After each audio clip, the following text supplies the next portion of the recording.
तो नितोग दो नोडे जहाँ लाइव क्लास एलो स्क्रिप्ट रूट जहाँ 100टी MCQ नोडे तेन बन नेला नोदो लाइव क्लास रना WBCC रना दोसार क्लास कना तो ओना लेकाते नोडे बन नेल दाड़ेयाग कना जे टॉपिक दो नोवा कान ताबोना आर नोडे जन पार्ट 1 रे परिचिति और प्राथमिक जीवन एलो स्क्रिप्ट रूट ओका लेका ताहे कना एबं ओना इदि कते बन बाडाया तो ओना लेकाते गे नोडे पहिलो खुना कुकली जहाँ को मेना आकदा ओना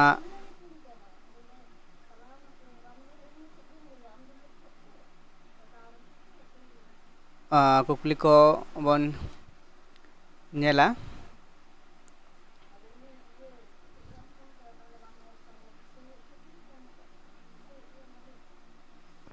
तो पहिलो कुकली जहाँ मेना आकदा नोडे नेल ताबोन पे रेभारेंट होय को जायक एलो स्क्रिप्ट रूट ओका दिसोम रे नागारियाई ताहे कनाय जर्मनी नरवे स्वीडन एवं फिनलैंड नोरना जहाँ सहिल तेला दो नोडे टिक चिन्ह लेकाते मेना आकदा हेसे उनकागे लातार जहाँ कुकली मेना आकदा आरो जुदि बन नेला स्क्रिप्ट रूट ओका सेरमा रे जानाम लेना हेसे स्क्रिप्ट रूट ओका सेरमा रे जानाम लेना नोडे ऑप्शन को मेना आकदा एबं जथात तेला हो नोडे गी टिक कतेन मेना आकदा तो उनकागे पर जुदी बन नेल इदिया ताहले स्क्रिप्ट रूट ओकारे जानाम लेनाय नोडे हो मेना आकदा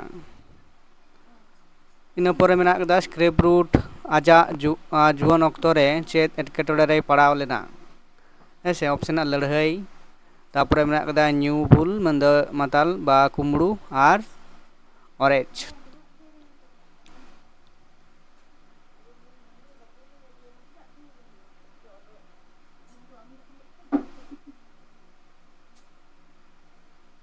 तो ओंडे बन नेल दाड़ेयाग कना जे नवा कुमड़ू खातिर ते किन्तु मिद रक्तो स्क्रिप्ट रूट साहेब सिके जेल चलाव लेन ताया तारपर लातार ओना गे लेदाय जेल चलाव कते स्क्रिप्ट रूट ओका पारसी चेद लेदाय हिंदी संस्कृति जर्मन एवं सान्ताली तो नोडे हो मेना आकदा जर्मन इना परे मिशनारि कामी ओका लेकाय कामी लेदा ओय जे टांग आला टांग टॉपिक बन नाम केदा जे मिशनारि कामी तारपर जखन मिशनारि लेकाते हेज कते एलो स्क्रिप्ट रूट आज कामी कान थाहे कना से चेद कोय कामी केदा ओना सताम नोडे बन बाडाय दाड़ेया तो नोंका गी जहां नवा सान्ताली नेट सेट WBCC यूट्यूब पाड़ाल खन जहां नवा PDF नोट को बनाव कना तो PDF नोट नोडे पे नेल दाड़ेया कना नोंका गी तो जहां बिनिट होयोआ सेप्टेम्बर रे SSC बिनिट ओना लगित ते नवा नोट ले सपड़ाव कदा ले हेसे तो जहां पटुआ को नवा नोट्स से PDF आकार ते दिसे हतावा लेकान पैसा एम कते हताव दाड़ेया तो सान्ताली सब्जेक्ट चितान रे नोंकाना आयमा टॉपिक रे आयमा टॉपिक कते नोंकाना नोट्स बनाव कना साहित्य इदि कते काव्य साहित्य इदि कते अनड़ साहित्य हर साहित्य आबोआ जहाँ परब पिया कना कदा बीर बांटा को इदि कते जहाँ MCQ टाइप कुकली तेला नोंकाना सपड़ाव कदाले हेसे तो जहां पटुआ को इंटरेस्ट मेना कत पेया आपे किन्तु नवा जहाँ ये मेना कदा चेद को लेदा जे व्हाट्सएप नंबर एम होई कना थंबनेल रे जहाँ मेना कदा ओना व्हाट्सएप नंबर रे जोगाजोग ताबन पे और लई ताबन पे PDF से लाइव क्लास पे करावा आलादा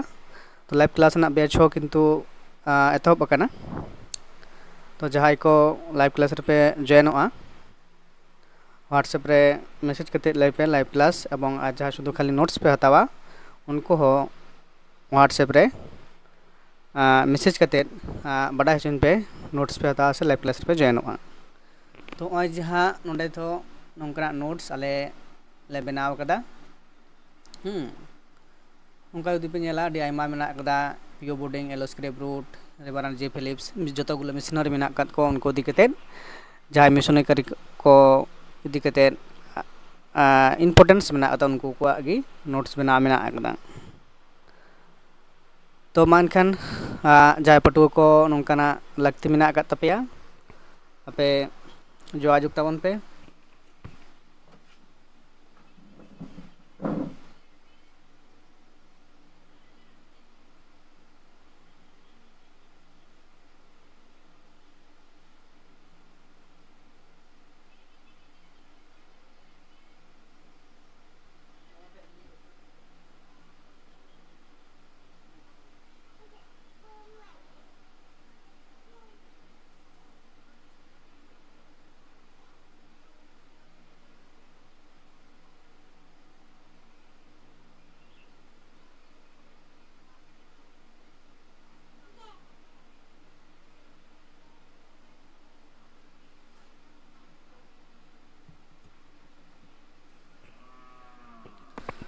तो इन परवर्ती रे अब कुकली को बन पढ़ा लेन गी जेहेतु नवा दो लाइव क्लास कान ताबोना तो ओना लेकाते गी होई चला और जाय और पे जॉइन ताबोना लाइव क्लास रे लगन लगन जॉइन ताबोन पे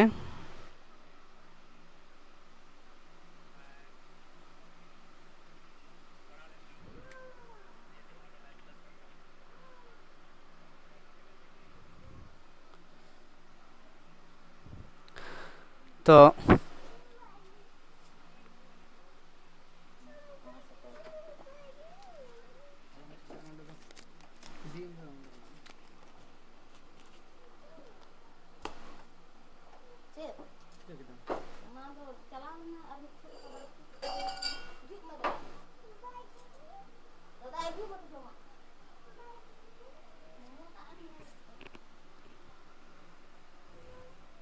तापर नोंडे मेना कदा जे स्क्रिप्ट रूट दो जहाँ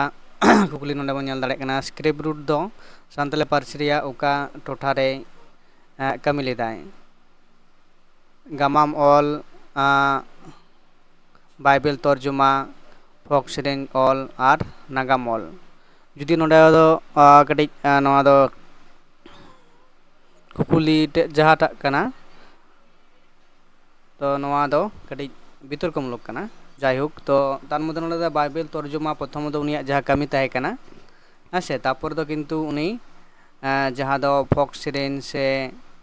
आरो आयमा कहानी को कुदुम को ऑल लेता बना अब सानताल साहिद रेना हेसे तो नोंडे जहाँ पॉइंट थो होई कना तो मेनली बेसिकली जखन पहिलो जखने आज हेज कते बाद दिसोमते जहाँ दो आया मूल उद्देश्य ताहे कना बाइबल से एवं ख्रिस्ट धर्म प्रचार रेना ओना कमी गी एवं ओना दो नोआ तर्जुमा तला तेगी पहिलोई एतहब ले ताहे कना ओना लेकाते नोंडे दो नोआ बाइबल बा नोडा बाइबल होई कोआ बाइबल तर्जुमा कमी चिके कमी लेदा पहिलो दो नोआ गे किन्तु कमी कानते बाइबल तर्जुमा कमी इन पर जहाँ कुकली मेना अकदा जे ओका पार्सी लगी स्क्रिप्ट रूट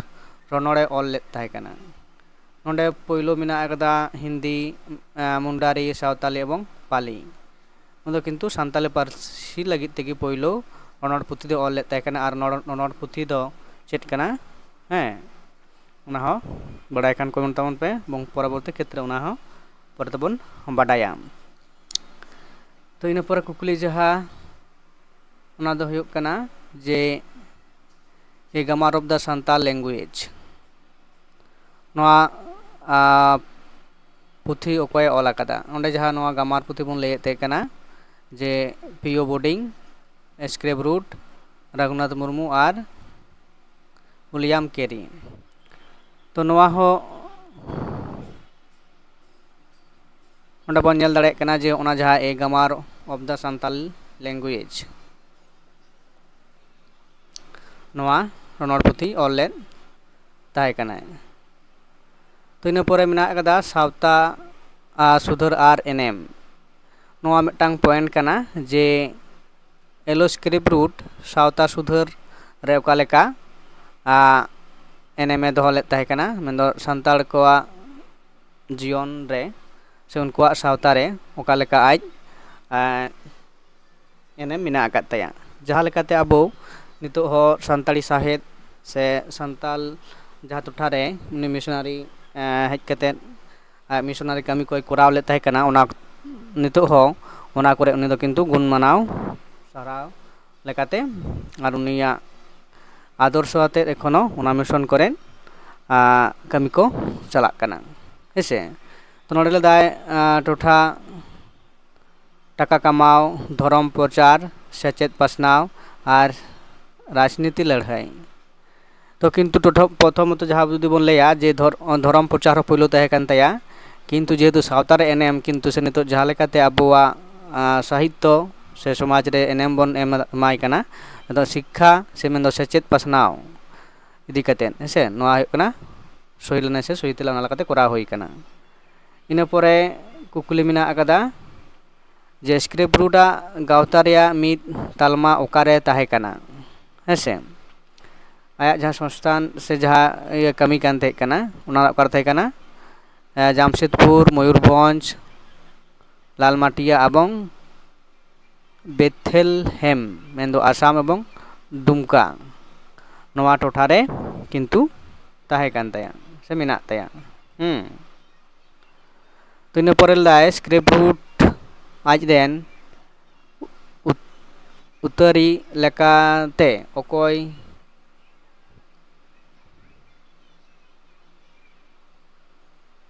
जगाय दो बांग होय को नोआ दो उत्तर सुरी मेन दो उतरी लेकाते मेन दो उत्तर सुरी कोय बाछाव लेदे हेसे ओंडे जॉन थॉमसन तापरे मेनाय कदियाय लार्स पियो बोर्डिंग और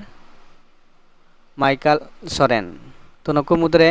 जहाँ आई उत्तर सुरी मेन दो आज परवर्ती रे जहाँ ताहे कना उत्तर सुरी मेन दो पियो बोर्डिंग ताहे कान तया हेसे नोडे दो किन्तु टिक चिन्ह दो किन्तु एम बांग होई कना जायहोक मिस्टेक कना इना परे बन सान्ताल कोआ सेचेत लगित स्क्रिप्ट रूट चेत ए चिकले ताहे कना आसड़ाय थापन लेदा चक्री एमा कोते ए हासा एमा को ताहे कना एवं चार्ज तैयार ले ताहे कना तो एमो दो नोआ कदो किन्तु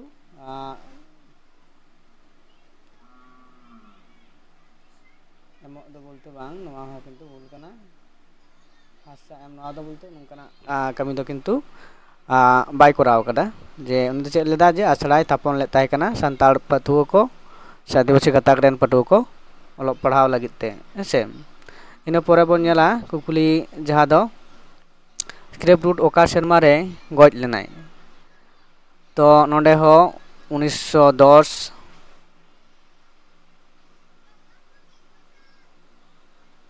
अच्छा नोडे 1910 नोडे ए रहो बी रहो नोडे कड़ी भूल कना मिस्टेक कना जायहोक तो 1910 गे हुआ नोआ जहाँ ठीक किना आकादा उत्तर नोडे हो 1910 नोडे 12 और नोडे 1915 किन्तु जथात उत्तर दो कुरा नोआटा हो 1910 गे नोआ 1910 गे किन्तु नोडे मिस्टेक होई कना जायहोक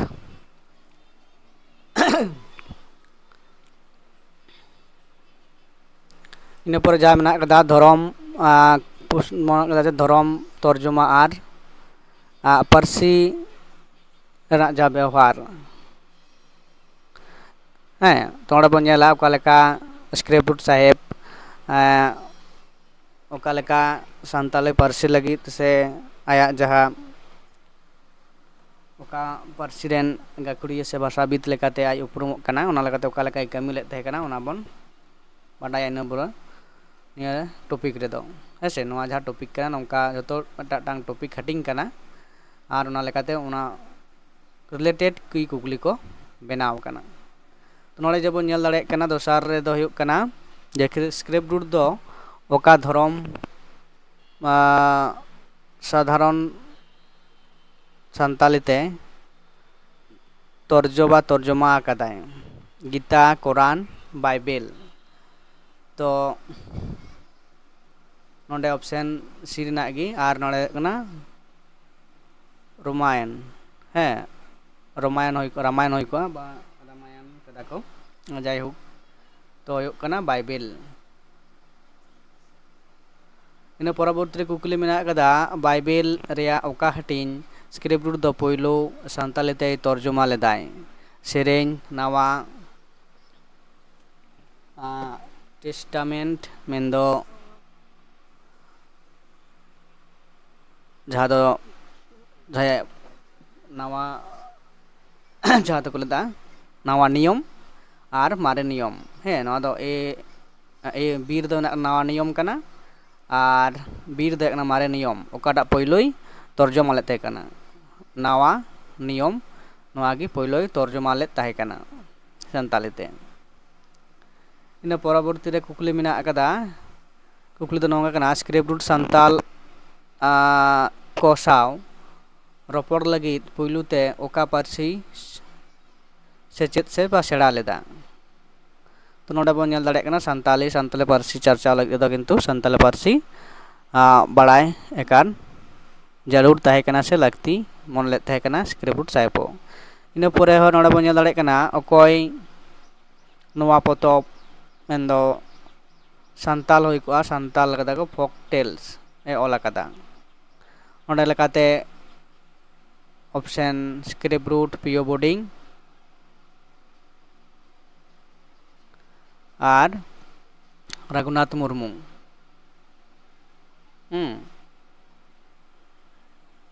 ᱤᱱᱟᱹ ᱯᱚᱨᱮ ᱢᱮᱱᱟᱜ ᱟᱠᱟᱫᱟ ᱡᱮ ᱥᱠᱨᱤᱯᱴ ᱨᱩᱴ ᱫᱚ ᱵᱷᱟᱨᱚᱛ ᱨᱮ ᱢᱤᱥᱚᱱᱟᱨᱤ ᱞᱮᱠᱟᱛᱮ ᱛᱤᱱᱟᱹᱜ ᱥᱮᱨᱢᱟᱭ ᱠᱟᱹᱢᱤ ᱞᱮᱫᱟ ᱱᱚᱰᱮ ᱠᱤᱱᱛᱩ 40 ᱥᱮᱨᱢᱟ ᱤᱱᱟᱹ ᱯᱚᱨᱮ ᱠᱩᱠᱞᱤ ᱡᱟᱦᱟᱸ ᱫᱚ ᱢᱮᱱᱟᱜ ᱟᱠᱟᱫᱟ ᱥᱟᱹᱜᱟᱹᱭ ᱥᱚᱦᱚᱫ ᱟᱨ ᱠᱟᱹᱢᱤ ᱥᱟᱹᱜᱟᱹᱭ ᱟᱨ ᱥᱚᱦᱚᱫ ᱟᱨ ᱠᱟᱹᱢᱤ ᱪᱮᱫ ᱞᱮᱠᱟᱛᱮ ᱥᱠᱨᱤᱯᱴ ᱨᱩᱴ ᱥᱟᱱᱛᱟᱞ ᱠᱚ ᱛᱟᱞᱟᱨᱮ ᱫᱷᱚᱨᱚᱢ ᱯᱟᱥᱱᱟᱣ ᱞᱮᱫᱟᱭ ᱥᱮᱨᱮᱧ ᱟᱨ ᱚᱱᱚᱬᱦᱮ ᱵᱚᱛᱚᱨ ᱞᱟᱹᱲᱦᱟᱹᱭ ᱟᱨ ᱴᱟᱠᱟ ᱦᱟᱹᱴᱤᱧ ᱠᱟᱛᱮᱫ ᱛᱚ ᱥᱮᱨᱮᱧ ᱟᱨ ᱚᱱᱚᱬᱦᱮ ᱛᱟᱞᱟ ᱛᱮᱜᱮ ᱩᱱᱤ ᱫᱚ ᱫᱷᱚᱨᱚᱢ ᱯᱟᱥᱱᱟᱣ ᱨᱮᱱᱟᱜ ᱠᱟᱹᱢᱤ ᱛᱚᱨᱟᱣ ᱞᱮᱫ ᱛᱟᱦᱮᱸ ᱠᱟᱱᱟ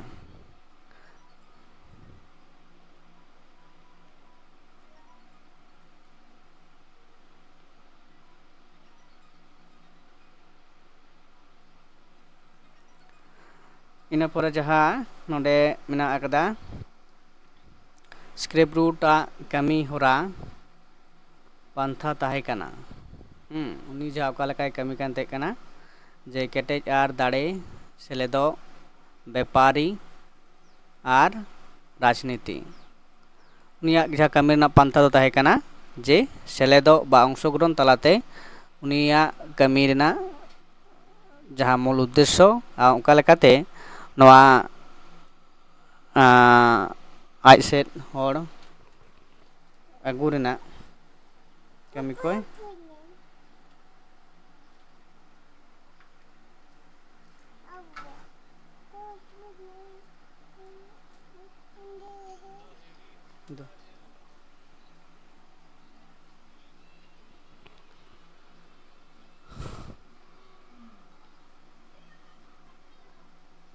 ᱛᱟᱨᱯᱚᱨᱮ ᱱᱚᱰᱮ ᱵᱚᱱ ᱧᱮᱞ ᱫᱟᱲᱮᱭᱟᱜ ᱠᱟᱱᱟ ᱥᱠᱨᱤᱯᱴ ᱨᱩᱴ ᱨᱮᱱ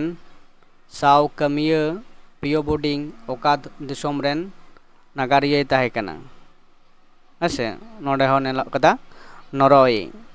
ᱤᱱᱟᱹ ᱯᱚᱨᱮ ᱵᱚᱱ ᱞᱟᱹᱭᱫᱟ ᱩᱱᱤ ᱜᱚᱡ ᱛᱟᱭᱚᱢ ᱥᱠᱨᱤᱯᱴ ᱨᱩᱴ ᱟᱜ ᱠᱟᱹᱢᱤ ᱚᱠᱚᱭ ᱡᱟᱹᱨᱤ ᱫᱚᱦᱚ ᱠᱮᱫᱟᱭ ᱱᱚᱰᱮ ᱦᱚᱸ ᱠᱤᱱᱛᱩ ᱵᱚᱱ ᱧᱮᱞ ᱫᱟᱲᱮᱭᱟᱜ ᱠᱟᱱᱟ ᱯᱤᱭᱳ ᱵᱳᱰᱤᱝ ᱥᱟহেᱵᱽ ᱛᱟᱨᱯᱚᱨ ᱱᱚᱰᱮ ᱵᱚᱱ ᱧᱮᱞ ᱫᱟ ᱞᱟᱠᱪᱟᱨ ᱜᱟᱞᱚᱪ ᱟᱨ ᱞᱚᱠ ᱥᱮᱨᱮᱧ ᱫᱚ ᱵᱟᱝ ᱱᱚᱰᱮ ᱯᱷᱚᱠ ᱥᱮᱨᱮᱧ ᱦᱩᱭ ᱠᱚᱜᱼᱟ ᱛᱚ ᱡᱟᱭᱦᱳᱠ ᱱᱚᱰᱮ ᱠᱟᱹᱴᱤᱡ ᱢᱤᱥᱴᱮᱠ ᱠᱟᱱᱟ ᱱᱚᱣᱟ ᱫᱚ ᱯᱩᱨᱟᱹ ᱜᱤᱧ ᱵᱟᱫ ᱛᱟᱲ ᱠᱟᱜ ᱠᱟᱱᱟ ᱪᱮᱫᱟᱜ ᱥᱠᱨᱤᱯᱴ ᱨᱩᱴ ᱟᱡᱟᱜ ᱚᱱᱚᱞ ᱨᱮ ᱥᱟᱱᱛᱟᱞᱤ ᱞᱟᱠᱪᱟᱨ ᱨᱮᱭᱟᱜ ᱚᱠᱟ ᱯᱟᱦᱴᱟ ᱨᱮ ᱡᱳᱨ ᱟᱠᱟᱫᱟᱭ ᱯᱷᱳᱠᱞᱳᱨ ᱟᱨ ᱥᱮᱨᱮᱧ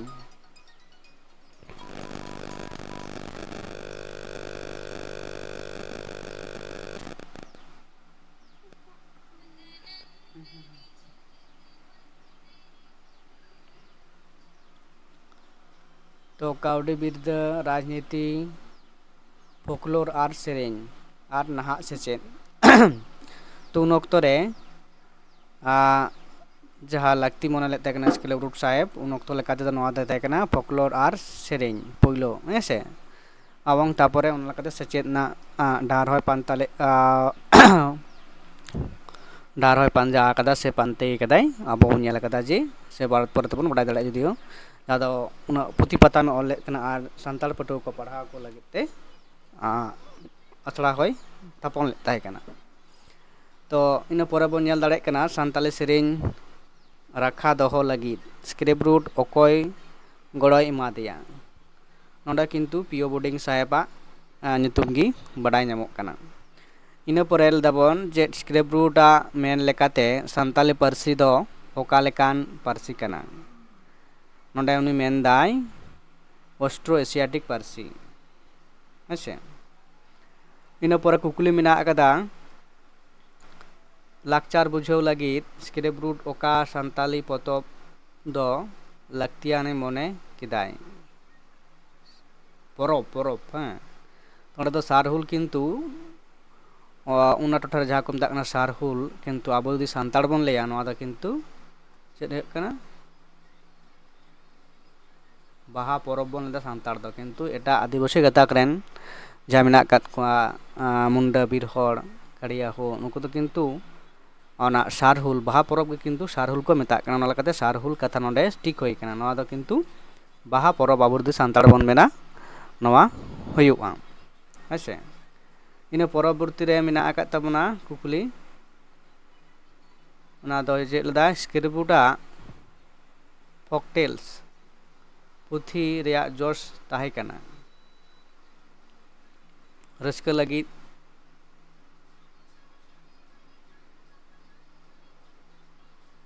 रस्का लगित बा धरम प्रचार लगित आर समाज बुझाव आर राखा लगित आर राजनीति लगित तो नोआ दो ऑप्शन सी मेन दो जे समाज बुझाव आर राखा लगित तेगी किन्तु जहाँ संताल फॉक्सटेल्स पुथी ऑल ले ताहे कना एबं ओना रना जहाँ मूल जोश ताहे कना नागाम आर नेल लेका नागाम आर नेल हुआ दृष्टिभंगी उनिया ओका लेकाना बन बडाय दाड़े कना नागाम दी कते उनिया चेद लेकाते स्क्रिप्ट रूट आया जीवी चरित रे संताल कोय वर्णन आकोवा बा वर्णन कात कोवा जहाँ दो सेवेज बेधरम सारी आर खटाव कमिया आर क्रिमिनल तो नोआ दो हुयुग कना सारी आर खटाव कमिया लेकाते संताड़ कोय आया मेते नेल आकाद कोवा स्क्रिप्ट रूटा मेन लेकाते संताल कोवा धरम पतियो दो नोआ कना चेद पेगानिज सिरजन बोंगा कोवा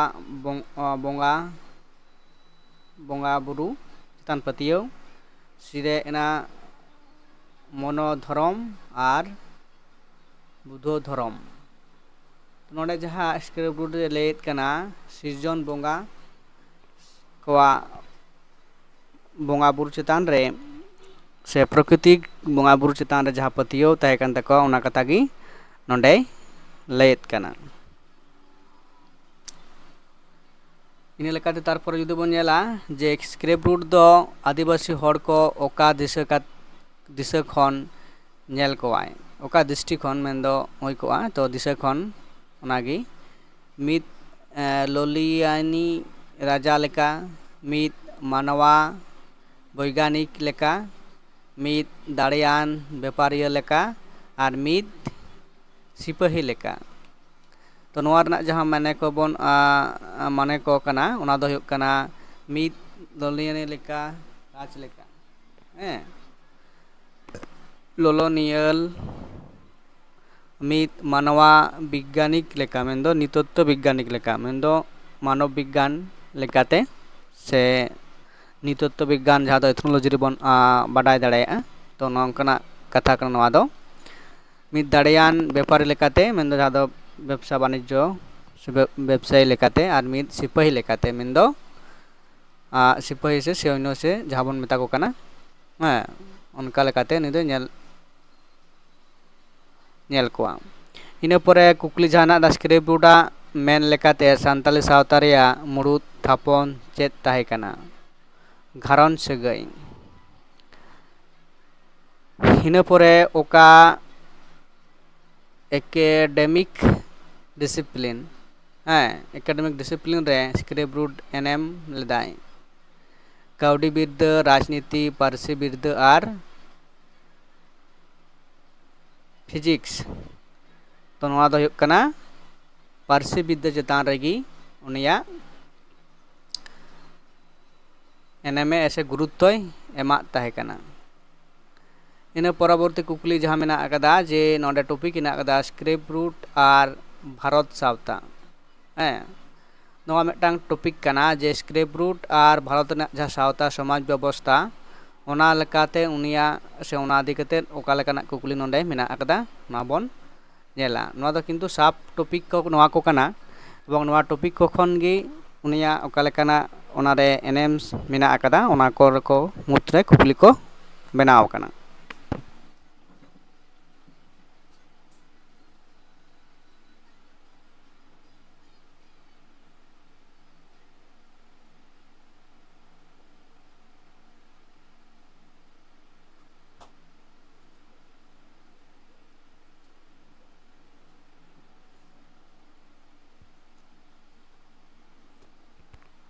तो नोडे नवा बन नेल दाड़े कना जे ओका उतन से शासन ऑक्टो रे स्क्रेप रूट भारत हेज लेनाय तो ब्रिटिश आइदारी ब्रिटिश शासन जहाँ उन ऑक्टो चला कान कना उन ऑक्टो ना कथा गी इना परे कुकली मेना अकदा जे स्क्रेप रूट दो भारत रे ओका धर्म गादेल सा मुड़ुते गलमाराव लेदाय नोवा रना जो कना जनजाति गावता को हेसे जनजाति गावतारेन मानवी को सावते उनिया जास्ती गपाल माराव से उनको को सावते गी दुलुप तेंगो रोड रोपड़ से उनको को सावते गी ताहेन आर उनको को सनाम लेकाना रोड कहानी कुदुम मेन कथा भेंता कथा उना को तुमल कते जहाँ दो पुथी लेकाते पार्सल ना जहाँ कमी ताहे कान ताया हेसे उनको जीवन धारा ओका लेकाना कना ओना को इदी कतेद गी उनिया मूल साताम ताहे कान ताया एबं उनको ओका लेकाते मिदटांग सुधार आगु गानोआ से उनको जीवन रे ओका लेकाते आरु फिराव से बदल गानोआ उनको जनजाति को तारपर कुकलते कना भारत रे स्क्रेप रूटा मिशनारी कमी ओका पारसी ते चलाव लेना तो नोडे मेना अदा सान्ताली तो जेहेतु सान्ताली सान्ताली पारसी बन नोडे लेदा किन्तु उनी जहाँ टोठा रे तहन कानते ओना ऑक्टो रे किन्तु नक्तो सान्ताल गी किन्तु बस जास्ती को ताहे कना हेसे आर उनको को साथे रोड पर से कमी लेखान दो ओना पारसी ते बाम सेड़ा लेखान से बाम रोड लेखान किन्तु उनको मानवी को साथे आम बाम जोगाजोग दाड़े तो ओना लगाते उनी सान्ताली पारसी व्यवहार लेते कना सेड़ा लेदाय एवं व्यवहार लेदाय ओना लेकाते किन्तु उनी ओना टोठारेन हर को साथे मेसा दाड़े थे आर कमी लेते कना हेसे इना परे जहाँ कुकली कना जे ओका पनत रे स्क्रेप रूट जास्ती दिने कमी लेदाय ओना दो किन्तु झारखंड नितो लेकाते जहाँ बन लेदा जे नितो जहाँ टोठा रे मेना अकदा तो उन वक्त दो झारखंड बिहार दो किन्तु मेसा गे ताहे कना जखन नुकु साहेब नुई साहेब हेज लेन ताहे कना हेसे किन्तु लेका दो किन्तु झारखंड लयक कना से झारखंड इया रे पड़ाक कना सीमाना रे इना परे कुकली दो कना स्क्रेप रूट दो ओका गादेल रेना सेचेद धर्म उतनाव लगिद सुपुरुद लेनाय तो नोडा किन्तु सान्ताल जेहेतु उनी दो सान्ताल द्वारा ताहे कते सान्ताल को इदी कते गी सनाम लेकाना कमी रे जोपड़ाव ताहे कना ओना लेकाते सान्ताल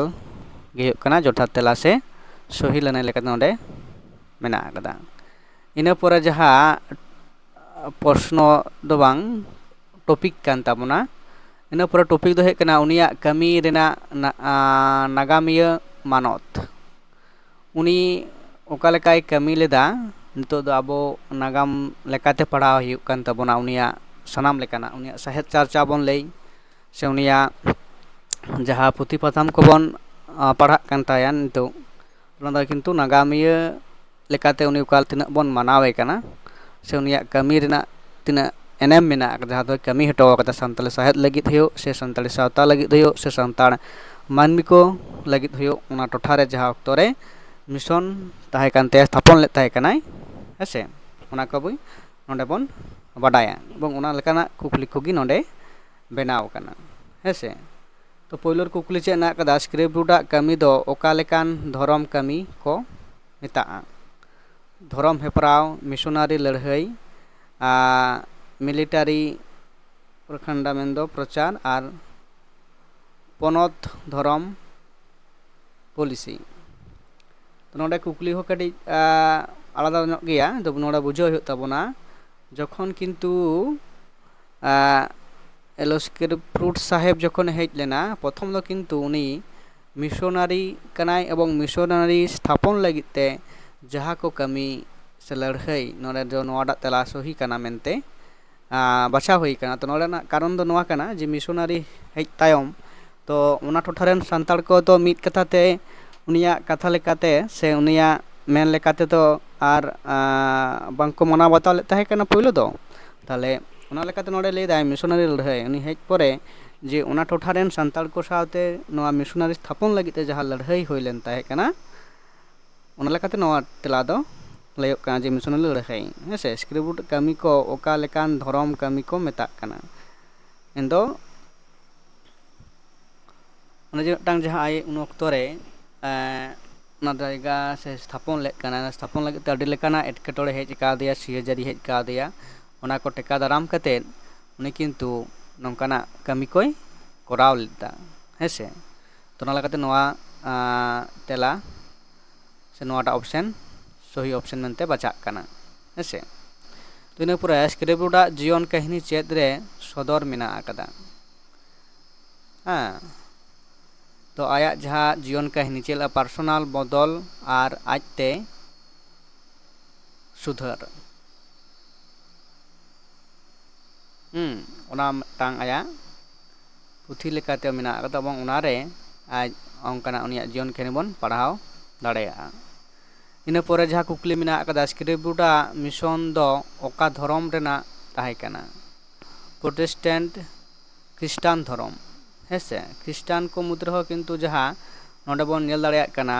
प्रोटेस्टेंट ख्रिस्टान धर्म ख्रिस्टान मेनते कि मेटांग गिया तो ओना रेना आज हटिंग मेना आकदा ओना लेकाते नोडे बन आबो बन बाडाय दाड़ेया कना प्रोटेस्टेंट ख्रिस्टान धर्म किंतु आबो बन बाडाय कदा जे भारत देशम ते मोटामुटी 9 गोटांग से 3 गोटांग मिशनारी को जहाँ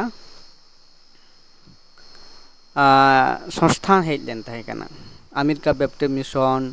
लुथारेन हैं चर्च सोसाइटी एवेंजली रोमान कैथोलिक हैं तो नोआ को दो किंतु आबो बन नेला सान्ताली साहेब जखन नांग बन पढ़ा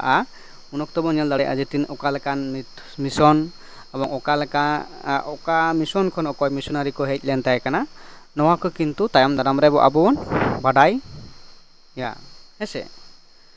तो नोआ लेकाते आबो नेल दाड़ेया कना जे प्रोटेस्टेंट क्रिश्चियन धर्म किंतु जहाँ दो एलोस्क्रिप्ट साहेब से मिशनारी उनी चिकरे कनाय ए प्रचार ताहे कना हेसे इन पर जहाँ बन दाड़े कना पर कुकुली स्क्रिप्ट रूट दो आजा प्रचार रे चेद चेतान रे जतो खन महते एम लेदा लाकचार बुझाव हेसे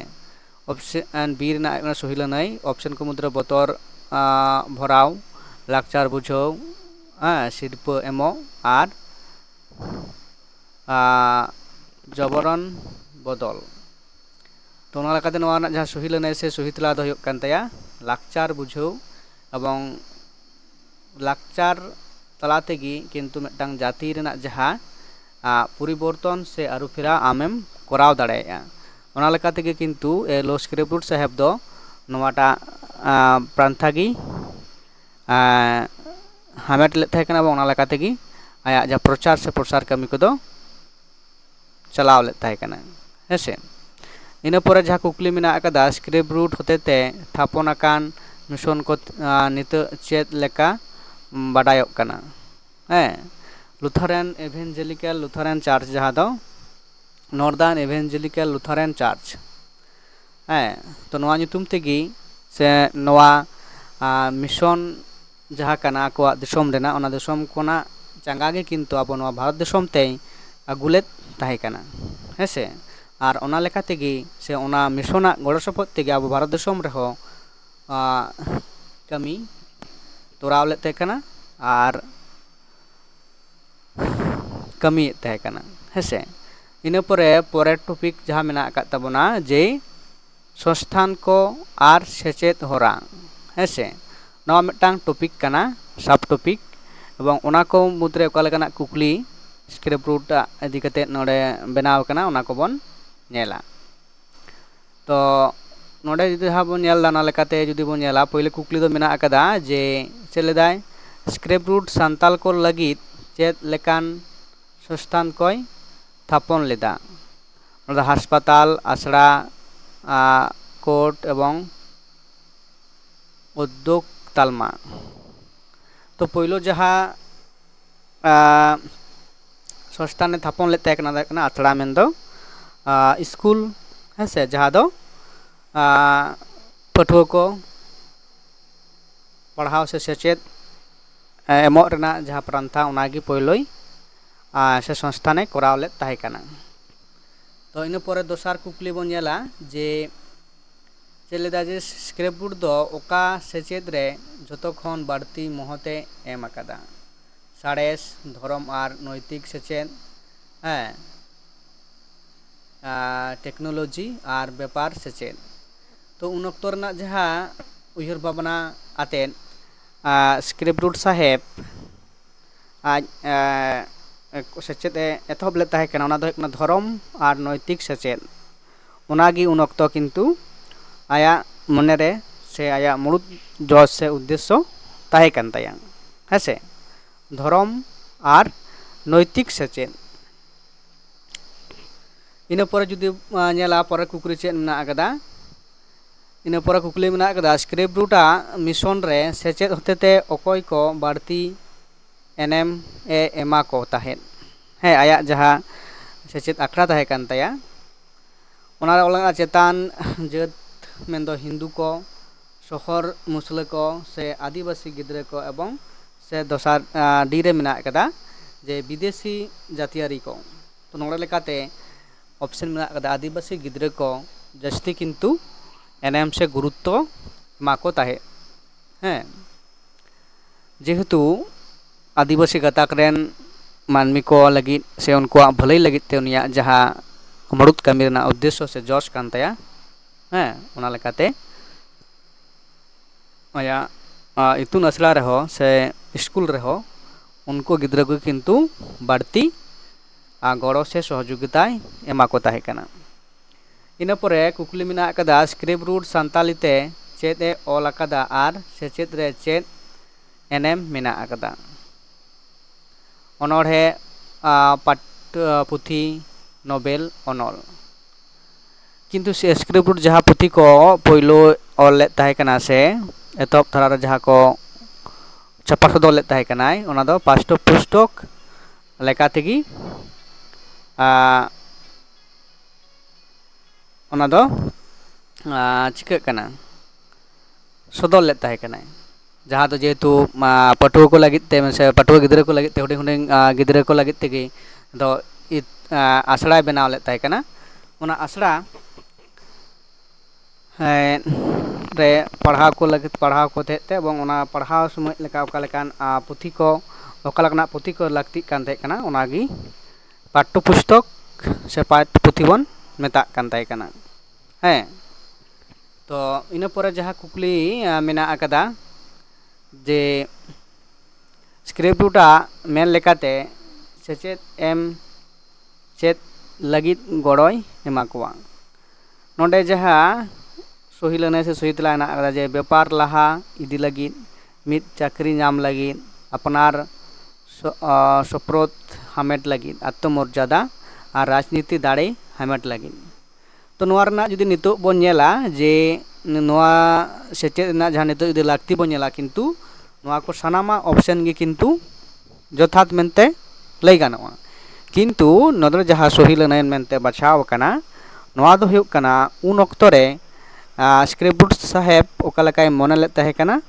ᱚᱱᱟ ᱞᱮᱠᱟᱛᱮ ᱱᱚᱣᱟ ᱨᱮᱱᱟᱜ ᱠᱩᱠᱞᱤ ᱨᱮᱱᱟᱜ ᱛᱮᱞᱟ ᱫᱚ ᱵᱟᱪᱷᱟᱣ ᱟᱠᱟᱱᱟ। ᱦᱮᱸ ᱥᱮ ᱱᱤᱛᱚᱜ ᱫᱚ ᱢᱟ ᱡᱷᱚᱛᱚ ᱜᱮ ᱵᱮᱯᱟᱨ ᱞᱟᱦᱟ ᱤᱫᱤ ᱞᱟᱹᱜᱤᱫ ᱦᱚᱸ ᱠᱤᱱᱛु ᱥᱮᱪᱮᱫ ᱞᱟᱹᱠᱛᱤ ᱢᱮᱱᱟᱜ ᱟᱠᱟᱫᱟ, ᱟᱹᱰᱤ ᱮᱱᱮᱢ ᱫᱚᱦᱚᱭᱟ। ᱪᱟᱹᱠᱨᱤ ᱧᱟᱢ ᱞᱟᱹᱜᱤᱫ ᱛᱮᱦᱚᱸ ᱠᱤᱱᱛᱩ ᱟᱹᱰᱤ ᱮᱱᱮᱢ, ᱟᱨ ᱯᱩᱭᱞᱩ ᱫᱷᱟᱣ ᱫᱚ ᱟᱯᱱᱟᱨ ᱟত্মমর্যাদা ᱥᱮ ᱥᱚᱯᱨᱚᱫ ᱥᱮ ᱦᱟᱢᱮᱴ ᱞᱟᱹᱜᱤᱫ ᱟত্মমর্যাদা যখন ᱫᱚ ᱚᱱᱟ ᱞᱟᱹᱜᱤᱫ ᱛᱮᱜᱮ ᱯᱳᱭᱞᱳ ᱫᱚ ᱠᱤᱱᱛᱩ ᱩᱱᱤ ᱫᱚᱭ ᱢᱚᱱᱮ ᱞᱮᱫ ᱛᱟᱦᱮᱸ ᱠᱟᱱᱟ। ᱟᱨ ᱨᱟᱡᱽᱱᱤᱛᱤ ᱫᱟᱲᱮ ᱦᱟᱢᱮᱴ ᱞᱟᱹᱜᱤᱫ ᱫᱚ ᱠᱤᱱᱛᱩ ᱥᱮᱪᱮᱫ ᱨᱮᱱᱟᱜ ᱮᱱᱮᱢ ᱫᱚ ᱟᱹᱰᱤ ᱡᱟᱹᱥᱛᱤ ᱜᱮ ᱢᱮᱱᱟᱜ ᱟᱠᱟᱫᱟ ᱢᱮᱱᱛᱮ ᱦᱮᱸ ᱥᱮ ᱱᱤᱛᱚᱜ ᱚᱠᱛᱚ ᱨᱮ ᱥᱮ ᱱᱟᱦᱟᱜ ᱚᱠᱛᱚ ᱨᱮ ᱱᱚᱣᱟ ᱫᱚᱵᱚᱱ ᱢᱮᱱ ᱫᱟᱲᱮᱭᱟᱜᱼᱟ। ᱛᱚ ᱡᱟᱭᱦᱳᱠ ᱠᱟᱱᱟ ᱤᱱᱟᱹ ᱯᱚᱨᱚᱵᱚᱨᱛᱤ ᱨᱮ ᱠᱩᱠᱞᱤ ᱡᱟᱦᱟᱸ ᱢᱮᱱᱟᱜ ᱟᱠᱟᱫᱟ ᱡᱮ ᱥᱟᱶᱦᱮᱫ ᱟᱨ ᱡᱟᱣᱨᱟ ᱱᱚᱣᱟ ᱢᱤᱫᱴᱟᱝ ᱥᱟᱵ ᱴᱚᱯᱤᱠ ᱠᱟᱱ ᱛᱟᱵᱚᱱᱟ। ᱥᱟᱶᱦᱮᱫ ᱨᱮ ᱩᱱᱤᱭᱟᱜ ᱮᱱᱮᱢ ᱥᱮ ᱪᱮᱫ ᱞᱮᱠᱟ ᱠᱟᱹᱢᱤ ko ᱚᱱᱟ ko ᱤᱫᱤ ᱠᱟᱛᱮᱫ ᱵᱚᱱ ᱵᱟᱰᱟᱭᱟ। ᱱᱚᱰᱮ ᱵᱚᱱ ᱧᱮᱞ ᱫᱟᱲᱮᱭᱟᱜᱼᱟ ᱥᱠᱨᱤᱯᱴ ᱨᱩᱴᱟᱜ ᱪᱮᱫ ᱞᱮᱠᱟᱱᱟᱜ ᱥᱟᱶᱦᱮᱫ ᱠᱟᱹᱢᱤ ᱛᱟᱦᱮᱸ ᱠᱟᱱᱟ। ᱥᱟᱶᱦᱮᱫ ᱠᱟᱹᱦᱱᱤ ᱯᱟᱹᱨᱥᱤ ᱟᱨ ᱞᱟᱠᱪᱟᱨ ᱨᱮ ᱛᱷᱟᱯᱱᱟᱣ ᱦᱮᱸ रोमांटिक जहाँ दो रोमांटिक गामाम और नागामिया फिक्शन नोड़ा जहाँ सही लनाई दो चेक बन दाड़े कना पारसी और लाक्चार रे थपनाव जेहेतु स्क्रिप्ट रूट साहेब जखन हेज परे मिशन थापन परे सान्ताल आतु को दाड़ा कते ओका लेकाना चेक को चर्चा से आया जहाँ मूल उद्देश्य ताहे कना दो पारसी और लाक्चार इदी कतेन मेंदो ओका गाताक रेन मानमी को इदी कतेन मेंदो सान्ताल से आदिवासी गाताक रेन मानमी को नोका पारसी लाक्चार इदी कते गे उनिया कमी दो मुड़ुद कमी दो ओनागी ताहे कान ताया हेसे उनको इदी कते ऑलबेल जहाँ कमी ओना ताहे कान ताया ओना लेकाते ऑप्शन बी रेना सही लनाई से सही तेला काना। इना परे जहाँ कुकली मेना आकादा तोले स्क्रिप्ट रूट दो ओका पारसी रिया रनोड़े बनाव लेदा ओदा किन्तु सान्ताली बनेदाल सान्ताली बेंगली हिंदी और उड़िया किन्तु सान्ताली पारसी रे किन्तु उनी दो टांग रनोड़ पुथी बनाव लेद ताहे काना से बनाव कदाय। सान्ताली रनोड़ चेतान रे स्क्रिप्ट रूटा कमी ओकारे पार्साल हुई लेना कोलकाता ओस्लो जार्मानी एवं रांची रे जार्मानी रे पहिलो स्क्रिप्ट रूट आजा कमी रे चेत रखा दहो कदाय है नोड़ा जा सही लनाई दो चेत नोड़े सान्ताली पारसी और लाक्चार। इना परे जहाँ मेना कदा स्क्रिप्ट रूट कमी तेहेन हो चेदा लक्तियाना ओना ला सही लनाई दो कना पारसी और अरिचाली रखा लगिन हेसे उन ऑक्तो रना जहाँ अबोआ सान्ताड़ा से आदिवासी गाताक रेन जहाँ होड़ा कोगी इदी कतेन एलो स्क्रिप्ट रूट साहेब चिका लेते कना पारसी इदी कते चर्चा लेत ताहे कना से अरिचाली इदी कते तुला जोखा लेत ताहे कना से ओना को इदी कते जहाँ तिना उनकाना साताम इदी कते ऑल बे लेकदा हेसे ओना को किन्तु नितो आबो जहाँ दो नाहा जुग रे से वर्तमान जुग रे ओना रेना एनएम ओका लेका मेना आकादा से अबुआ ओना सारिया बाडाय लगित ते नोआ किन्तु अडी लक्तियाना कना हेसे एलो स्क्रिप्ट रूटा पियो बोर्डिंगा रेफरेंस जी फिलिप्सा जेहेतु अबुआ उनकोआ तीतिगी अबुआ सान्ताली साहेद रेना ऑल रूप से ऑल मुठने नाम लेत ताहे कना हैं तो ओना लेकाते लक्ति मेना आदा मेन दो पारसी अरिचाली आर रखा दहो लगित ते हेसे। इना परे कुकली जहाँ मेना आकादा मेनदो धरम बिचार आर पासनाव हेसे नोआ हो मिदटांग टॉपिक कान ताबोना तो जायहोक काना नोआ टॉपिक दो किन्तु परे बन गालमारावा तो नोआ रेना लाइव क्लास दो तो आयुब बेड़ा आर बांखान सेता बेड़ा गपा होई दाड़ेया आर बाकान एमनी भिडियो तलाते हो आपे को ठेन नोआ भिडियो दो अपलोड हुआ तो नोडे गी किन्तु लाइव क्लास नोडे गिन मुचाद दा तो मिदटांग जहाँ दो टाइम टेबिल मेन दो लाइव क्लास तीरे होयुआ हैं तो आर मिदा दोड़ा तिन लैदा जे Santali NET SET WBSSC YouTube पार चैनल खन नौकाना वीडियो नाम लगी ते जहाँ को अरिपे नवा चैनल अरिपे सब्सक्राइब ताबन पे शेयर ताबन पे और जहाँ को SSC बिनिड पे लगी पे सट सपड़ा से पे दुलुप लगी मन पे गोटा कदा तो आले पाटा खन अपे लगी ते नौकाना PDF नोट्स और बांखान लाइव क्लास रेना व्यवस्था मेना अकदा जहाँ को इच्छे मेना अकदा व्हाट्सएप नंबर थंबनेल रे मेना अकदा ओना तलाते जोगाजोग ताबन पे और बाखान कमेंट करते हो अपे लगे पे और मानकान नितो लेकना जहाँ लाइव क्लास मुचाद हताड़ा